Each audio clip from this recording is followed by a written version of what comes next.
Well, looks like the United sellers told us the Qataris and Sir Jim Ratcliffe have gone ahead to disappoint the Glazers and the Rain group that was given the mantle to see to it that they really mastermind all front, all oversee the process of selling United. Welcome to United Matters channel. How are you guys and where you watching us from? New deadline has been set, and obviously it's coming in from the credible sources that went ahead and really gave us information yesterday that was really downplayed by the sources that were talking to us on to United Matters channel. Rock and David is my name, and Casemiro is yet to celebrate as he has been made the Brazilian national team captain as Thiago Silva is away for now. So let's get into this and see how the Qataris have gone ahead to really disappoint the Glazers and the Rain group. Now, yesterday night we did a story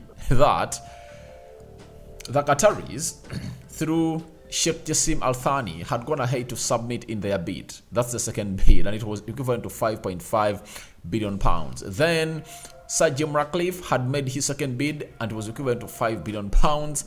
Then 2-3 hours later, after doing that story, then we go to the likes of Sky Sports, Mike Keegan, and very many others, Fabrizio Romano, all who had earlier confirmed us that the bids were in, came out and told us that nothing was in, and these two had gone ahead to really call in for an extension for them to really put their bids in, and obviously those bids are expected to come in through by the end of this week. Now, it's something that you need to come out and really talk about a lot, and TalkSport has referred to this as a chaos, and they had the mantle to put out the following: that the sale of United has been thrown into chaos after the main bidders withheld their efforts at the last time.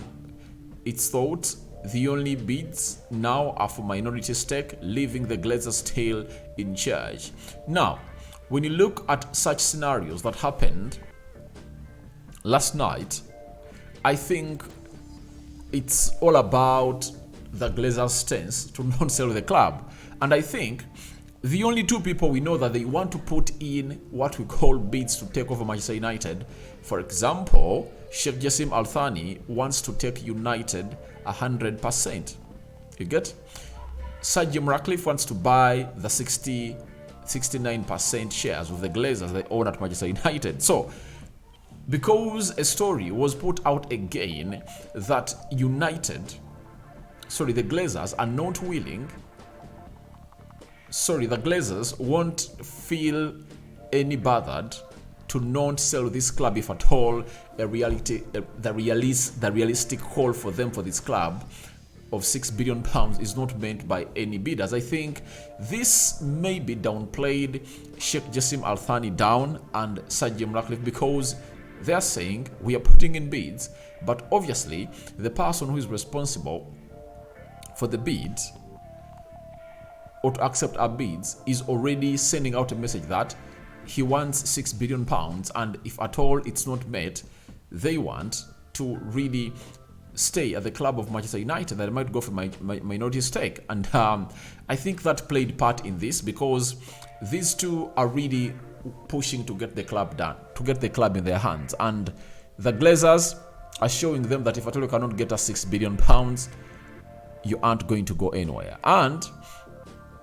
yesterday, Mike Keegan, you know him very well, he works for Mail Sport, he has been at the helm of this, though yesterday he was also played by the sources of the two parties interested in buying Manchester United permanently, came out and told us that there are going to be multiple bids. Even after this bid, there are going to be another bid.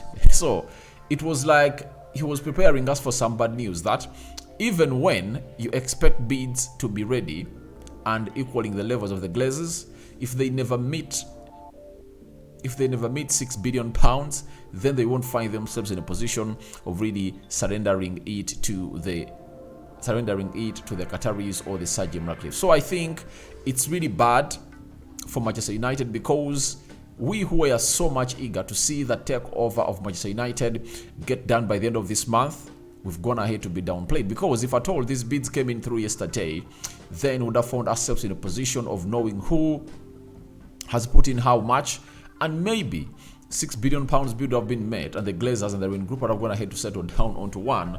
But right now, as it stands, it is still hanging in balance because we are not 100% sure whether they'll also go ahead and really get those bids in, because they might even call for some other extensions, because the Glazers have been playing the L game, and obviously the Qataris and Sir Jim Ratcliffe have gone ahead to adapt the game of the Glazers, because this is a multi-trillion deal. It's a multi-billion deal, not a multi-million deal. It's a multi-billion deal, and it is really being handled by experts who know how to buy these huge entities in the game of football. That's it. Remember, the biggest or the most expensive or the record-holding sports franchise that was ever sold went in for £3.8 billion. Now, when you look at this, if United sold at £6 billion, it's going to be the most expensive ever football franchise or entity to be sold out at that amount of money. So, but amidst all that, some hope has been really thrashed to us as the fans of United that the deadline for bids is 9 p.m. on Friday. That is Simon Stone, United correspondent for BBC. Again, Mike Keegan went ahead to confirm to us again that offers that were not submitted yesterday were expected to be submitted within the next 24 hours. That is 24 hours, and 24 hours is 1 day. Then Simon Stone is hitting about 48 hours. Those are 2 days. So as it stands, we are waiting to see whether Sheik Jassim Al Thani and Sir Jim Ratcliffe want to put their bids in and how much they're going to put in, because these are the most people that the Glazers are interested in. The Glazers are interested in selling the club, and they want the highest bidder to take the club if at all can raise £6 billion. So as it stands, the Glazers are in a dilemma because they don't know what Sheik Jassim Al Thani is doing next, or Sir Jim Ratcliffe are in for. So it looks like it's not all rosy for them, but amidst what, they have to go on and really move. But as the Glazers are really disappointed by Sir Jim Ratcliffe and the Qataris, with Sheik Jassim Al Thani being fronted. We've been told by Matt Lowy, he works for the Times, has told us that Elliott Investment Management, former US owner of AC Milan, have submitted a bid for a minority stake in Manchester United after initially offering a financing plan to interested parties. Sources said an offer was filed Wednesday before 9 p.m. deadline for a small amount. So, you know, getting in as an investor won't help the Glazers, according to me, and I've always explained it very many times.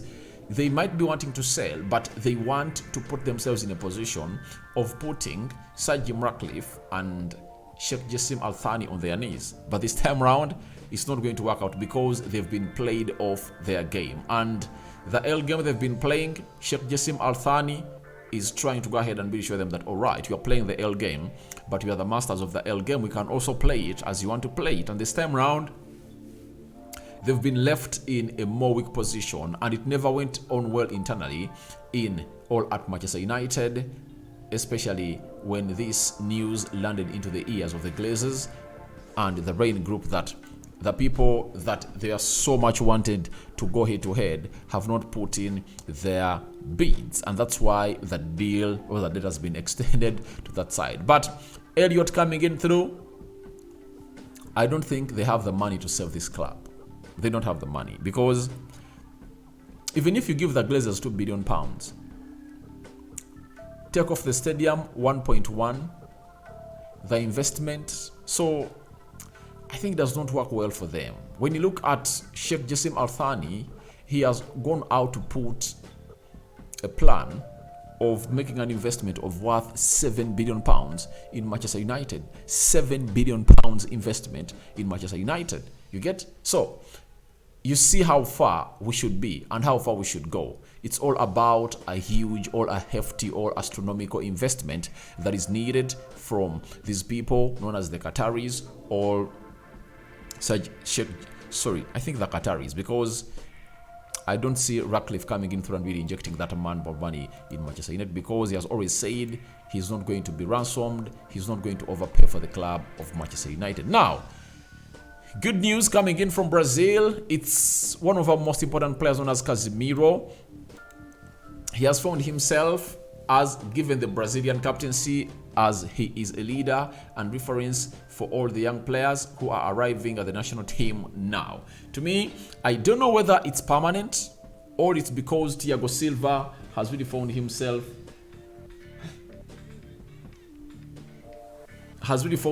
in a position of not being able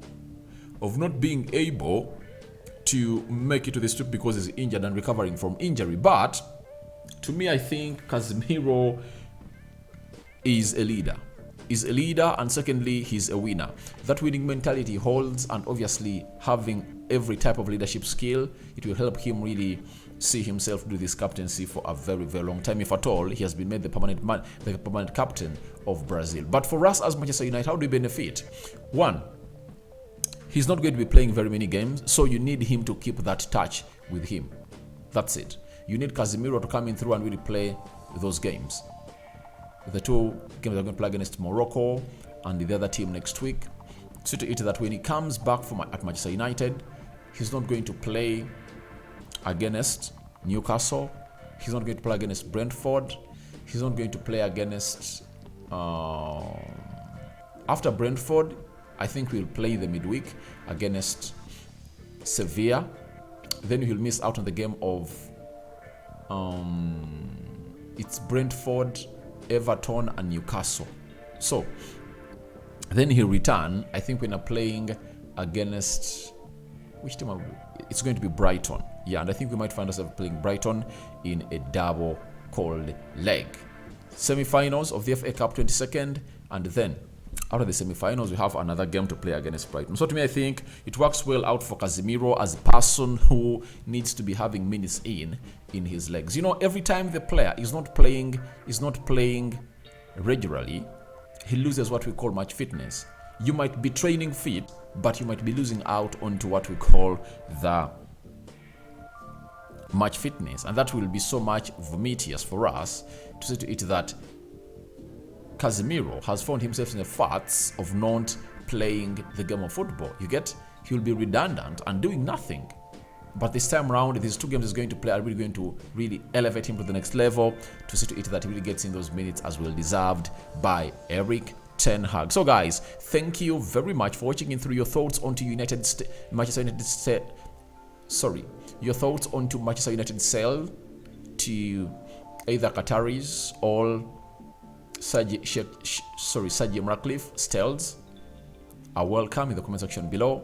What do you think about the new deadline and who's going to meet it and who's not going to meet it? And what do you think about the Elliott investment that made their bid in yesterday and it was really welcomed by the Glazers? And lastly, do you think Casemiro is worth to be the captain of the Brazilian national team? All that and more into the comment section below. And don't forget to subscribe to this channel so as not to miss out on stories that we do upload in here on a daily. It's a Thursday.